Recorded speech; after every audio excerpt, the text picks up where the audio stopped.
Tantôt, je parlais des modes régénératifs du véhicule réglables par les palettes qui sont derrière le volant. Pour ceux et celles qui ne le savaient pas, nous, notre Outlander PHEV, depuis qu'on l'a en 2018, a toujours eu ces palettes-là. Ce que ça fait en réalité, c'est quand vous relâchez le pied de l'accélérateur, donc quand vous enlevez le pied de l'accélérateur, le véhicule, le sentiment qu'on a, c'est se met à compresser, donc se met à ralentir par lui-même. Ce ralentissement-là est généré par le moteur électrique avant et le moteur électrique arrière qui se met, si on veut, en mode inversé et ramène l'énergie inutilisée à la batterie. Donc, par le fait même, prolonge la durée de vie électrique et en deuxième lieu, fait ralentir le véhicule. Donc, les freins sont moins sollicités à ce niveau-là. Là, ce qu'on a de nouveau cette année pour le 2023, ce que j'ai parlé un petit peu plus tôt, c'est la conduite à une pédale. La conduite à une pédale, on va la retrouver souvent dans les véhicules électriques, donc dans les Tesla de ce monde. Je me souviens, j'avais testé la Chevrolet Bolt également qui l'avait ça. Donc, c'est littéralement, comme ça le dit, une conduite à une pédale. Quand on actionne ce mode-là, que j'ai montré un peu plus tôt, ça va vraiment faire ralentir le véhicule, mais encore plus que le mode régénératif, donc jusqu'au point d'arrêt.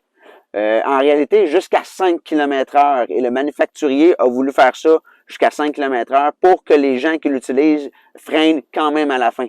Parce que ne pas utiliser les freins pendant trop longtemps peut occasionner des coûts supplémentaires et peut-être même des bris au niveau des freins.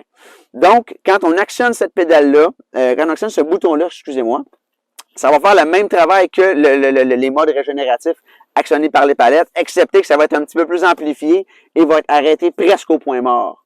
Donc, on va le regarder ensemble. Alors, pour ce faire, on va venir ici, où ce que j'ai montré tantôt, le bouton qui est à côté de EV, qui est un genre de rectangle, si on veut, avec un cercle qui est autour, et on va actionner ce mode-là.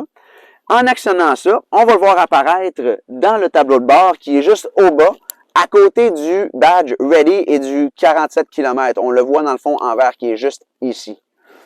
Donc, un coup que ça c'est actionné, ça nous dit immédiatement que le véhicule est prêt à travailler de la manière qu'on le veut.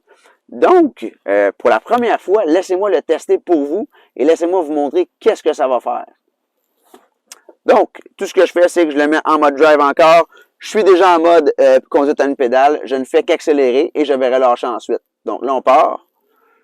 Je fais une accélération jusqu'à environ à 30 km/h et je relâche.